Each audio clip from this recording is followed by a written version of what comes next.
Do you believe in forgiving or forgetting? They told me there wasn't money for my future, and I believed them, because at 18 you want to believe your parents when they look you in the eye and say they simply cannot make it work, that the bills are too high, that the mortgage and the groceries and the car repairs have left nothing for tuition. I remember sitting at the kitchen table with my acceptance letter spread out in front of me like it was something shameful, like I had done something selfish by daring to dream of college when, according to them, we were barely keeping the lights on. My mom said she was proud of me, but that sometimes life just didn't give us what we wanted, and my dad muttered about the real world, as if my desire to study was some childish luxury. I sat there swallowing my pride and nodding, even though I wanted to scream, because when you're that age you still think obedience will eventually be rewarded. So I did what kids from families like mine always do. I went anyway, but I paid for it myself. I took the work-study jobs nobody wanted, cleaning cafeterias before dawn, and I spent weekends waiting tables while classmates were out living the carefree life you imagine college should be. My version of freedom was counting tips in a dark dorm room and praying they would stretch until payday. I ate enough ramen noodles to build a small sculpture out of the wrappers, and I smiled through the hunger because I told myself I was learning resilience. I laughed about it with friends, called it character building, but inside it stung every time I saw other students unpack care packages from home or flash the credit cards their parents had slipped into their wallets. My parents never slipped me anything but lectures about responsibility. Meanwhile, my younger brother Matthew was treated like the crown prince. Even back then I noticed the difference, but I convinced myself it was because he was still in high school, still the baby. He didn't have to pay for gas money. Dad would hand him bills like candy. He didn't clean his own laundry. Mom would pick up his socks from the living room like it was part of her job description. When he decided he wanted to play travel baseball, somehow the money magically appeared for new uniforms, equipment, and endless hotel stays. But whenever I mentioned needing another textbook, my parents sighed heavily and told me to check the library or share with someone else. At first, I tried not to resent it because siblings are supposed to love each other, and I didn't want to be the bitter older sister complaining about fairness. Still, the cracks formed early. There was one night, after an exhausting double shift, when I came home to visit and found Matthew lounging on the couch with pizza boxes around him while Mom chirped about how he needed his rest before his SATs. I sat there sweaty and broke, listening to them reassure him about a future they clearly intended to finance, and a sour taste filled my mouth. I brushed it aside because I had no proof, only suspicion. Years passed, and I dragged myself across the finish line of graduation with student loans stacked so high I joked that Sally May owned my soul. My parents smiled at the ceremony, hugged me, and said they were proud, though Dad couldn't resist making a joke about how I'd better find a job fast since the real world was waiting. I swallowed it because I still wanted their approval, still thought maybe I'd proven myself enough to finally be seen as equal to Matthew. Then, one afternoon not long after, the truth slammed into me like a car crash. I was visiting my aunt's house when she pulled out an envelope she wasn't supposed to have, a copy of the tuition payment records my parents had mailed by mistake. It wasn't mine. It was Matthew's. His entire law school bill, paid in full by my parents.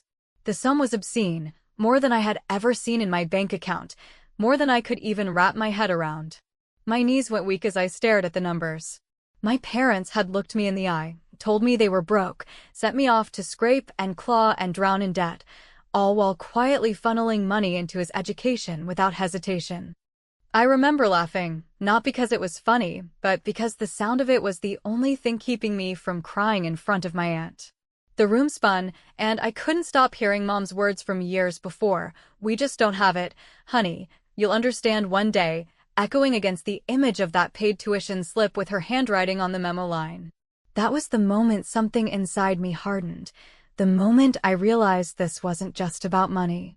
This was about truth, about betrayal, about a hierarchy in my own family where I had been permanently placed below my brother. I folded the paper back into the envelope, handed it to my aunt with shaking hands, and drove home in silence. Every mile I put between myself and that discovery only deepened the anger.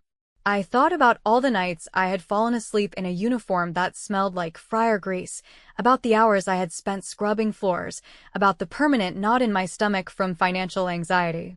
I thought about Matthew, who had never worked a real job in his life, striding into lecture halls with my parents' money cushioning his every step. When I walked through the door of my apartment that night, I knew something irreversible had happened. Families are supposed to be built on trust, but mine had been built on lies, and the foundation had finally cracked wide open.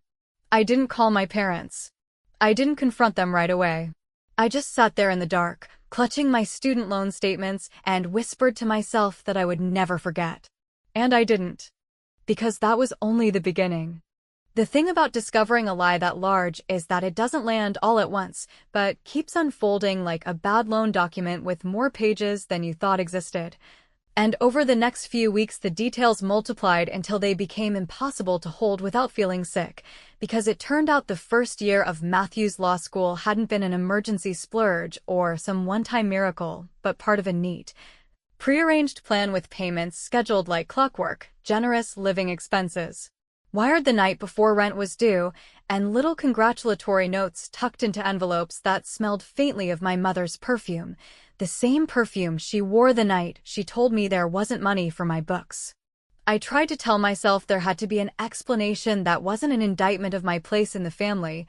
Perhaps a relative had stepped in or a scholarship I didn't know about had closed the gap, but those hopes evaporated when my aunt, who has never mastered the art of keeping a secret, mentioned at a Sunday barbecue how proud everyone was that my parents had done right by the future lawyer and sacrificed to protect him from debt because law is a prestige path and a smart investment.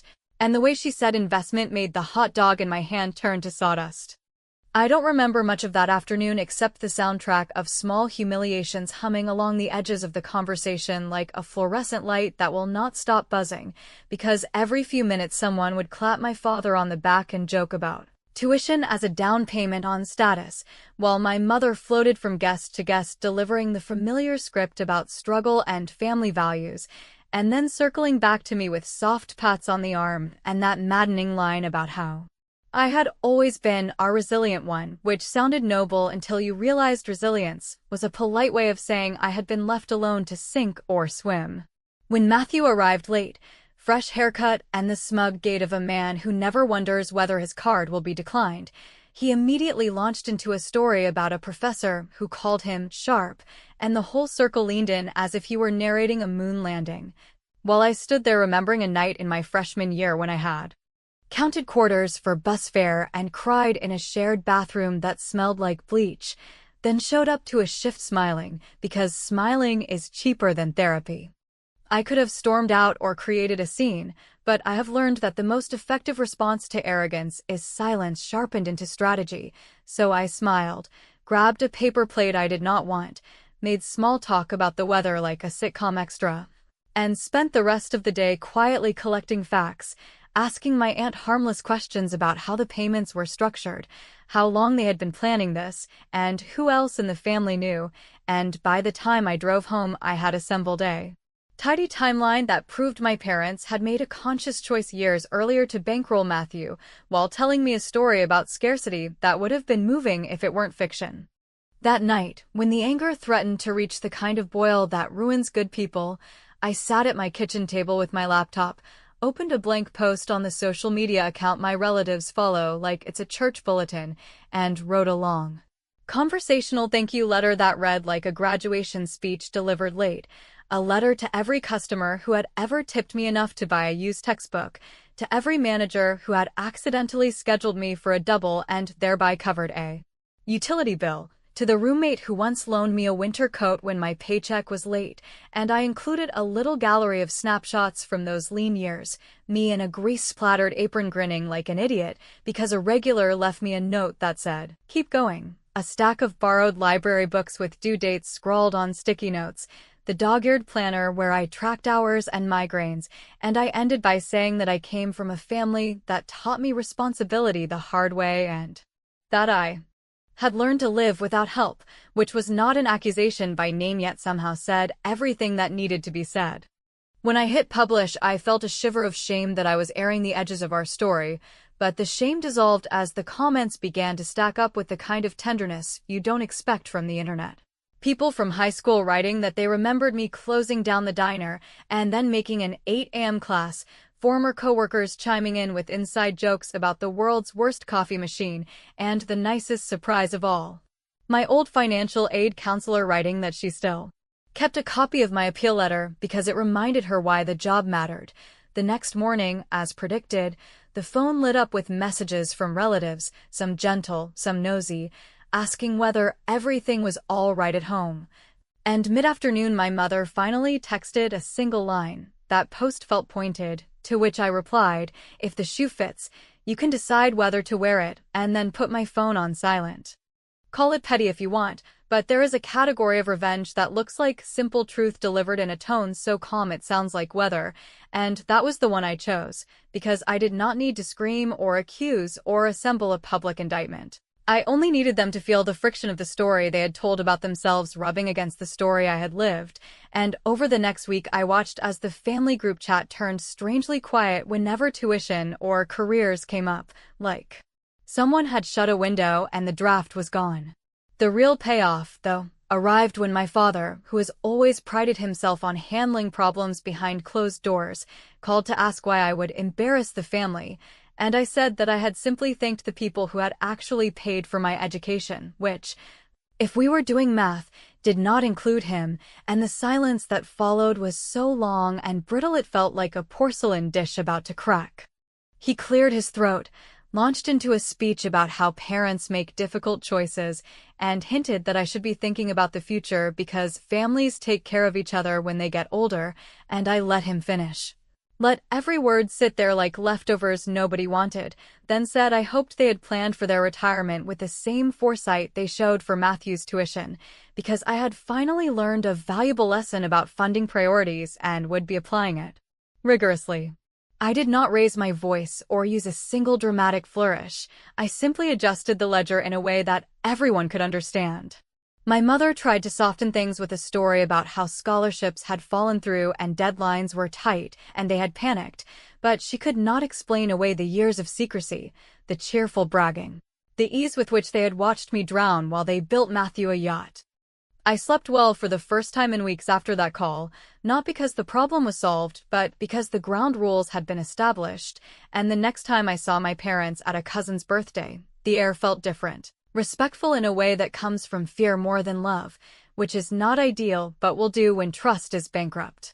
As I left the party, Matthew jogged after me in the parking lot and said he hoped I didn't hate him, and I told him that hate was too expensive, that I had spent enough, and that I was moving my assets elsewhere, which made him laugh until he understood I was serious and then made him swallow hard. I drove home with the windows down, breathing in the sharp night air and letting the new silence inside me settle, because now the board was set, the pieces arranged.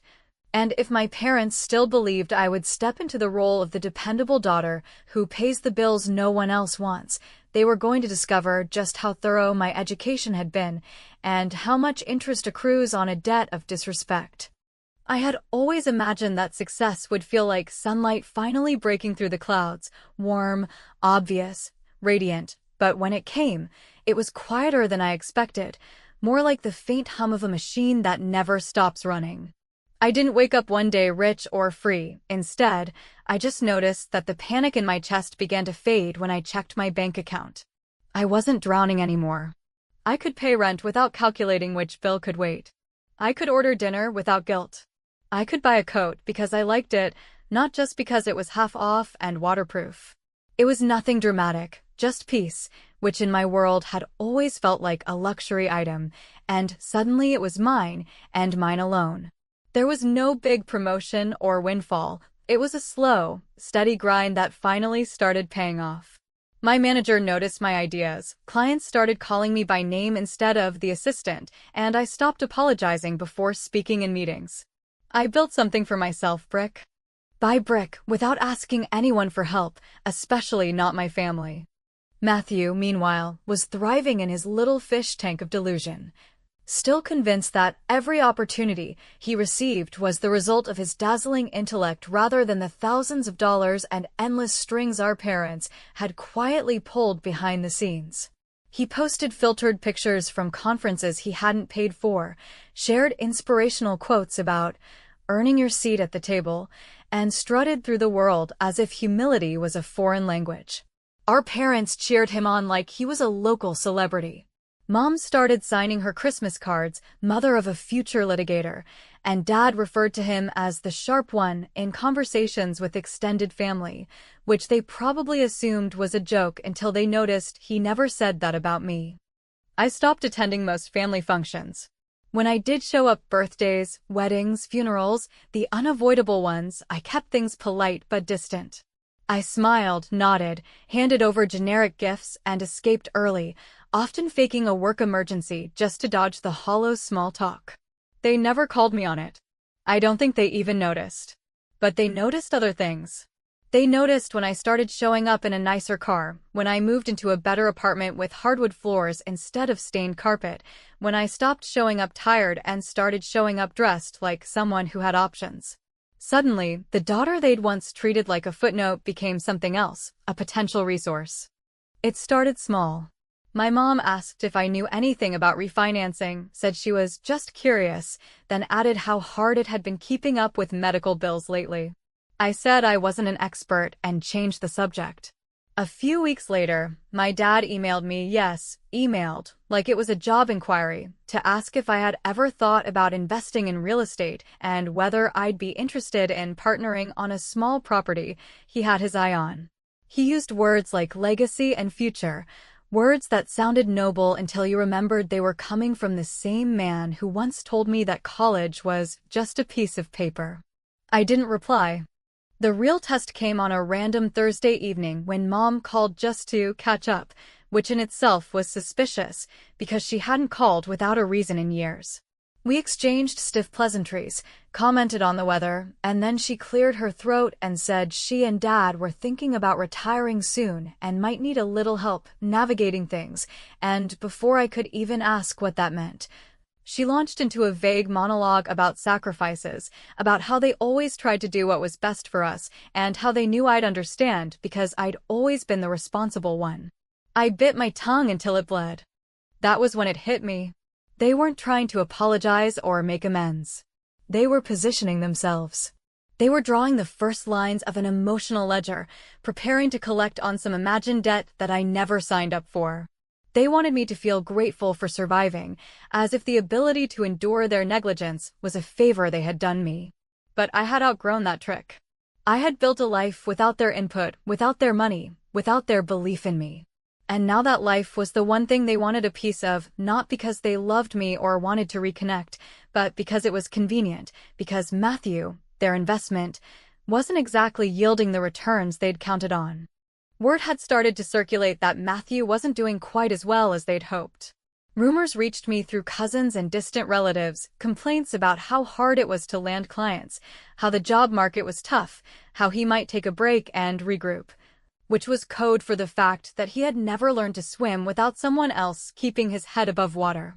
And with their golden boy floundering, they turned their eyes toward me, the quiet one, the responsible one, the one who somehow always landed on her feet. I could feel it coming, like a slow-moving storm, the moment when they would ask me outright, not for advice, not for conversation, but for money. And I knew then that I would say no, not with anger or cruelty, but with precision. Because sometimes revenge doesn't come in the form of shouting matches or dramatic exits. Sometimes it's just a calm refusal, delivered with a steady voice and a clear mind. Sometimes it's choosing not to save the people who let you drown. I was ready. I had been preparing for this moment for years, and they had no idea what was coming. The call came just after 7 on a Sunday morning, the kind of hour when nothing good ever starts, and I almost didn't answer, but something about the timing felt calculated, too early to be casual, too late to ignore.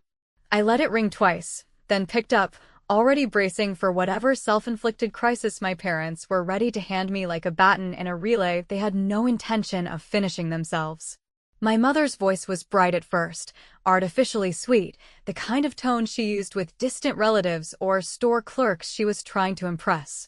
She asked if I had time to talk, and I told her I had about 5 minutes before heading out.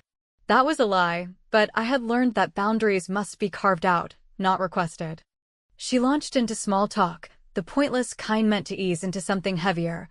The weather had been strange, the neighbor's son had gotten engaged, and oh, by the way, your father had a minor fall last week, but he's fine, just a sprain.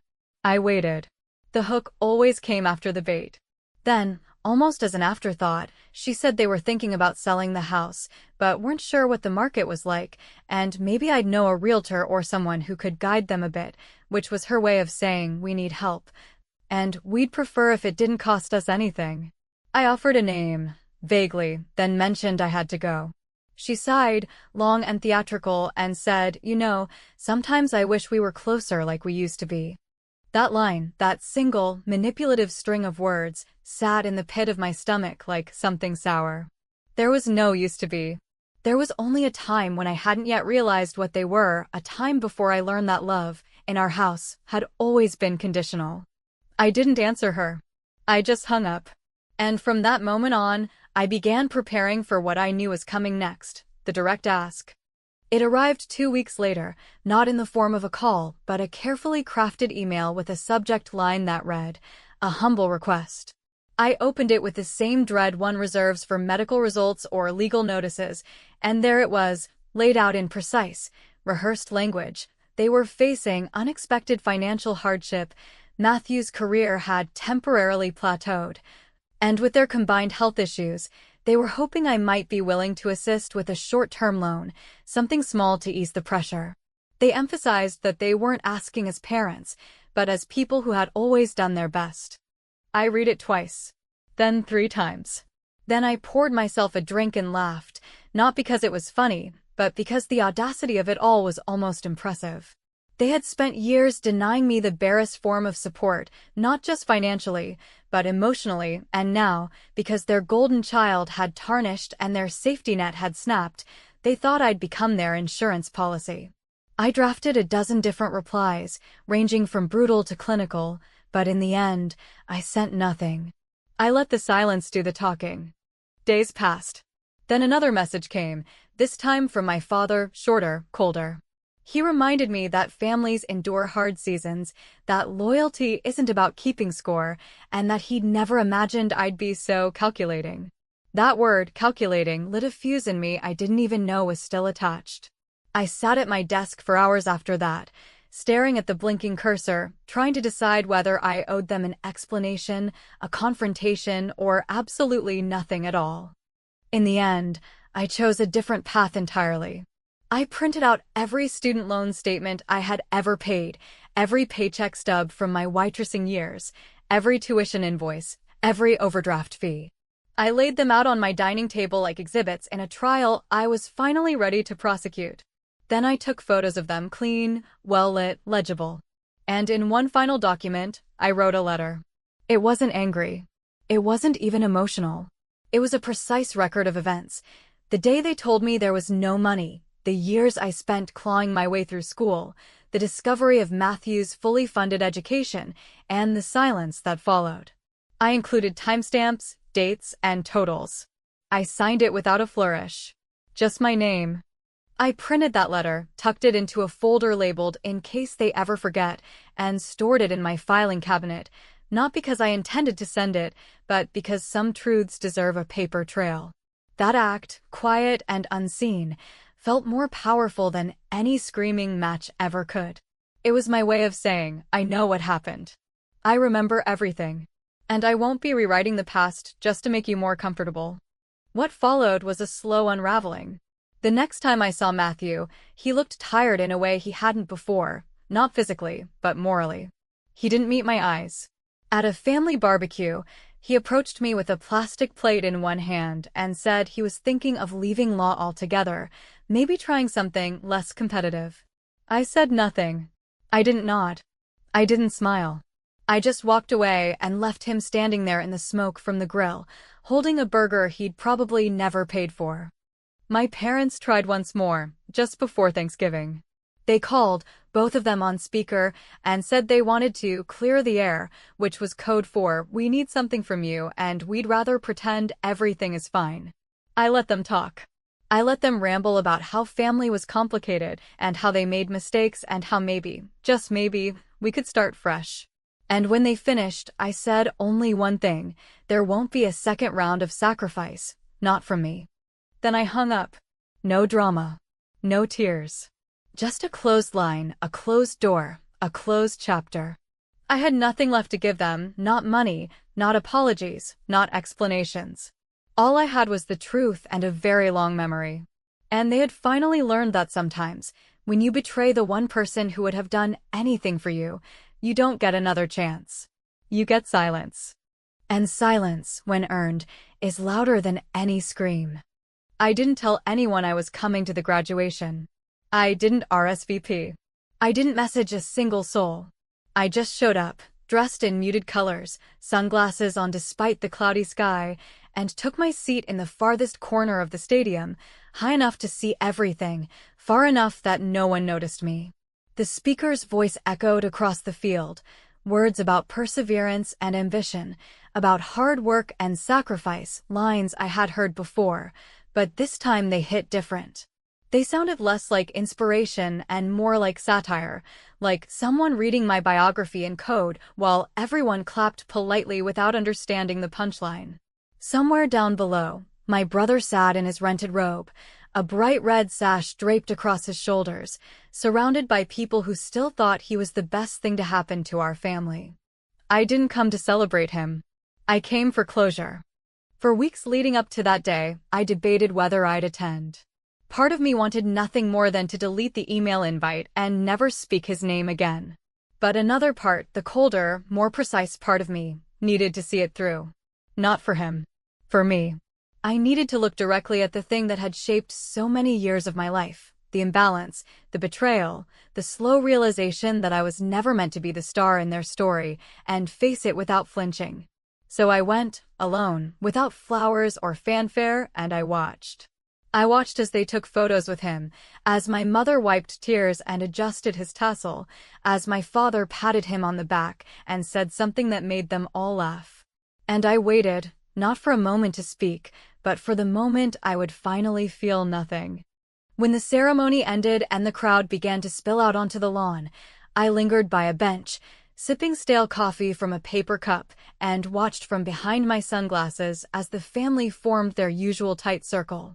Balloons, forced smiles, too much perfume, and Dad shouting into his phone about parking. It was all so familiar, so painfully predictable, and yet it felt like watching strangers perform a skit I used to know by heart. And then, just as they began to pose for another photo, the kind that would surely be framed next to Matthew's bar certification, I saw my mother scan the crowd, her smile faltering for just a moment. She was looking for me. I could have walked away. I could have turned and vanished like I'd never been there. But I didn't. I walked directly toward them, slow and steady, and when my mother saw me, something flickered in her face: relief, guilt, confusion, and she took a hesitant step forward as if unsure whether to hug me or apologize. She didn't get the chance to do either. I stopped a few feet away and spoke just loud enough for them to hear me over the noise of the crowd. "I came to say congratulations," I said, nodding toward Matthew, who stood frozen, mouth slightly open. "You finally got what you wanted." No one spoke. Not at first. Then Dad, ever the fixer, the self-declared peacemaker, chuckled awkwardly and said something about how family always comes through in the end. That was when I really looked at him, not as my father, not as someone I owed anything to, but as a man who had made a series of choices and now had to live with them. I smiled, just slightly, and said, "You're right. Family does come through.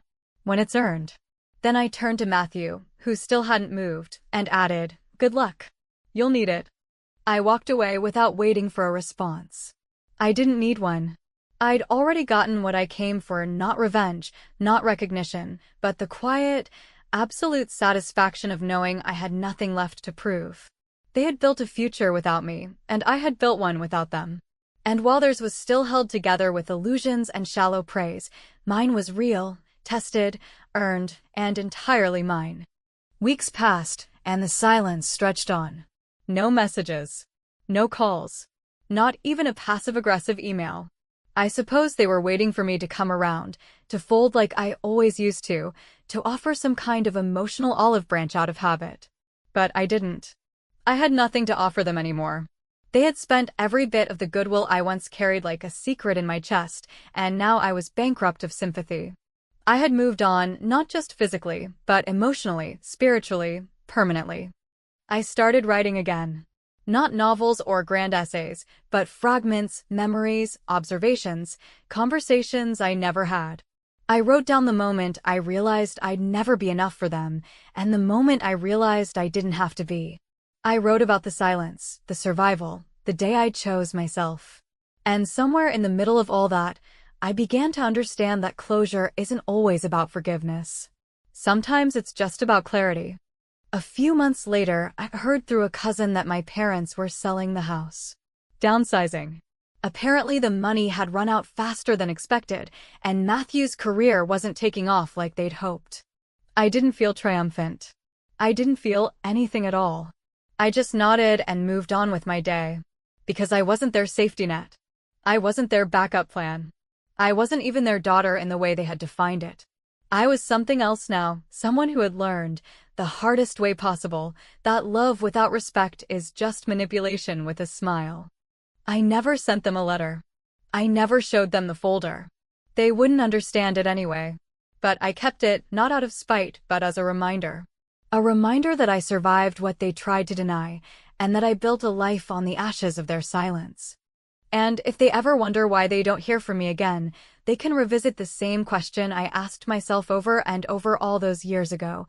How do you look your child in the eye and tell them you can't afford their dreams, and then pay for someone else's in full? The answer is simple.